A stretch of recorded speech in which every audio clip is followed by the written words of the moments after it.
সহিহ বুখারী হাদিস শরীফ ৯-১। জায়েদ ইবনু খালিদ আল জুহানী রাদি আল্লাহু তাআলা হতে বর্ণিত।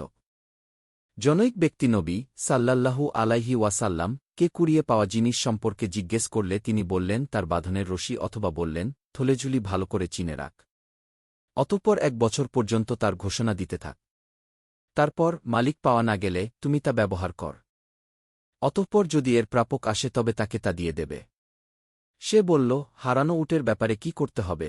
এ কথা শুনে আল্লাহর রসূল সাল্লাল্লাহু আলাইহি ওয়াসাল্লাম এমন রাগ করলেন যে তার গাল দুটো লাল হয়ে গেল। অথবা বর্ণনাকারী বলেন তার মুখমণ্ডল লাল হয়ে গেল। তিনি বললেন, উট নিয়ে তোমার কি হয়েছে? তার তো আছে পানির মশক ও শক্ত পা। পানির নিখ যেতে পারে এবং গাছ খেতে পারে। কাজেই তাকে ছেড়ে দাও, এমন সময়ের মধ্যে তার মালিক তাকে পেয়ে যাবে। সে বলল, হারানো ছাগল পাওয়া গেলে? তিনি বললেন, সেটি তোমার হবে, না হলে তোমার ভাইয়ের, না হলে বাঘের। আধুনিক প্রকাশনিক ৯-১, ইসলামী ফাউন্ডেশন ৯-১। আল কোরআনের সাথে সাথে আমরা সহিহ বুখারী শরীফ এর হাদিস পোস্ট করতে থাকব, যতদিন না পুরো আল কোরআন ও সহিহ বুখারী শরীফ এর হাদিস শেষ না হয়।